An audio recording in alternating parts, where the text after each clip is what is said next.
Bonjour à tous et bienvenue sur Le Coin Comics. Aujourd'hui on se retrouve pour le Zoom sur épisode 15 et nous allons parler d'un récit qui a été salué par la critique. La Vision tome 1, sorti en 100% Marvel, un peu moins qu'un homme, écrit par Tom King et dessiné par Gabriel Hernandez Walta. Vous savez tous qui est la Vision, mais savez-vous ce qu'est la Vision ? Eh bien, la Vision est un synthézoïde, c'est-à-dire que c'est un humanoïde qui a des organes synthétiques. Il a été créé par Ultron et Ultron a utilisé les schémas de pensée de Wonder Man pour créer la Vision. Donc la Vision, il a eu une vie un petit peu compliquée, il a toujours voulu être accepté comme une intelligence artificielle, comme quelqu'un de normal. Il s'est marié avec Wanda Maximoff, il a même eu 2 enfants avec elle. Ça s'est pas très bien fini. Et bien Vision, il a envie de continuer, d'être vu comme quelqu'un de normal. Il a donc décidé de créer lui-même sa famille avec Virginia, sa femme, et ses 2 enfants, des jumeaux, un garçon et une fille, Viv et Vin. Et il s'est installé dans une petite maison, dans un lotissement, tout ce qu'il y a de plus normal, près de Washington. Donc au début du comics, on a George et Nora, qui sont des voisins de la famille Vision, qui souhaitent leur souhaiter la bienvenue. D'un côté, George pense que ce sont des grippins améliorés, Nora pense qu'il faut leur souhaiter la bienvenue comme tout le monde, et que ce sont juste des humains entre guillemets avec des organes synthétiques. Et la Vision et sa famille vont leur souhaiter la bienvenue également. Ils vont leur faire un tour du propriétaire. Il va lui montrer tous les trophées qu'il a eu au cours de ses centaines de missions. Et on voit une famille Vision qui fait des efforts et qui se force à agir normalement, à remercier, à saluer, alors que c'est pas dans leurs habitudes, ce sont des robots.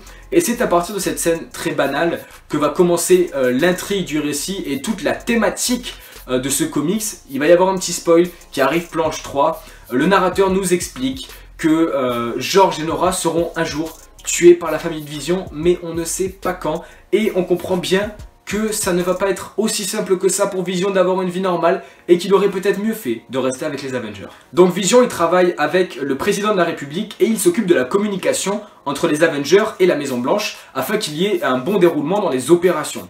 La femme de Vision, elle est au chômage, elle cherche un travail et les enfants de Vision ont été scolarisés dans une école publique très huppée où il faut de très bons résultats pour être intégrés. Ce sont des androïdes, ils ont réussi sans problème.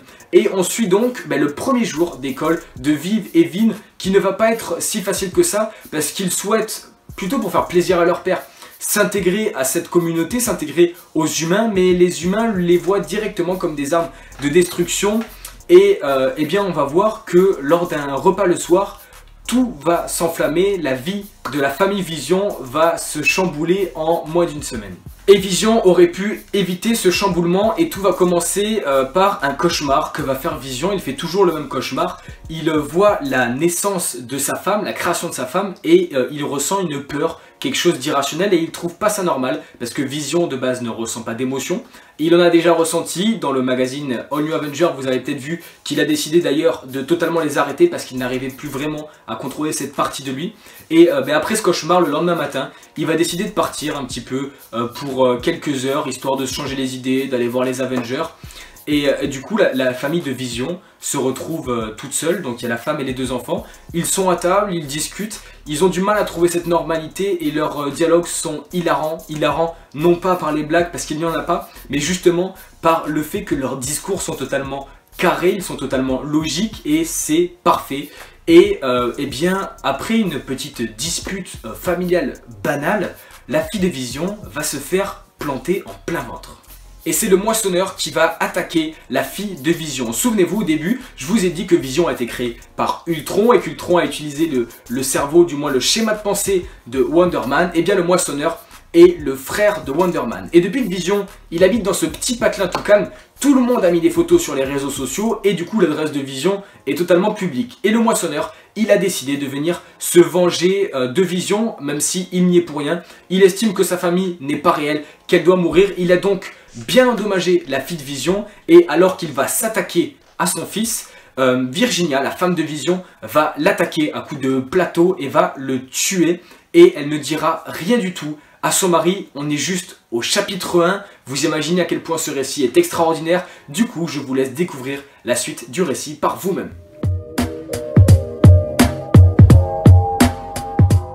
Et saviez-vous que Vision émet, grâce à la gemme solaire qu'il a sur le front, des rayons qui avoisinent les 16 649 degrés? Ça fait chaud.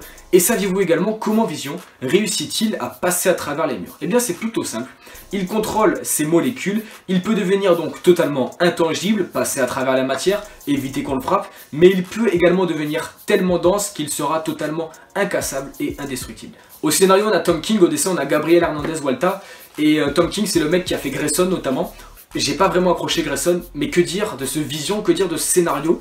Le truc que j'ai vraiment adoré, c'est que Tom King arrive à nous livrer des dialogues entre synthézoïdes qui essayent d'être normales, mais qui ne peuvent pas aller contre leur nature de logique, de calcul, de mathématiques, enfin de quelque chose de robotique en fait, une logique d'androïde, et c'est énorme, les dialogues sont extraordinaires, le cliffhanger final est excellent, je vous laisserai le découvrir, enfin je vous laisse découvrir tout le comics tellement il vaut le coup d'être lu, ne passez pas à côté, hein, clairement, le récit est énorme.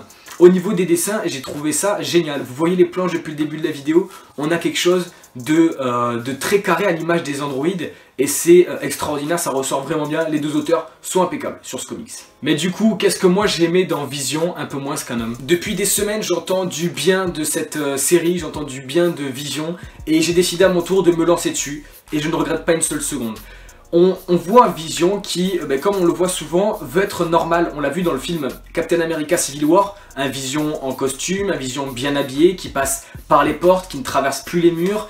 Et on voit un Vision à nouveau là qui veut retrouver ça, qui veut être normal, qui veut être quelqu'un, vivre une vie banale comme les gens en fait normaux limite ne veulent pas. Lui il veut la vie la plus classique qui existe et il a formé, il a créé sa famille pour vivre cette vie normale, des robots quoi, des synthézoïdes, enfin c'est un délire quoi. Et il y a un développement des personnages qui est tout simplement extraordinaire. L'élément central de ce comics, vous l'aurez sûrement compris avec le résumé qu'on a fait, c'est Virginia, l'épouse de Vision, qui va être au cœur de ce récit. Et moi j'ai particulièrement adoré le développement des enfants de Vision, Viv et Vin, qui sont dans cette école et en fait au fur et à mesure que le récit avance, on les voit plus comme des androïdes, on les voit plus comme des robots, on les voit comme des enfants délaissés, des enfants qui sont mis à l'écart par leurs camarades à cause de leurs différences. Et il y a énormément de comparaisons qui sont faites d'ailleurs suite à l'histoire des humains et l'histoire de l'homme par rapport à ces robots. Et c'est excellent parce qu'on arrive à en oublier que ce sont des robots, on a envie qu'ils s'intègrent tout simplement, mais ils ne pourront rien faire, leurs différences sont trop grandes.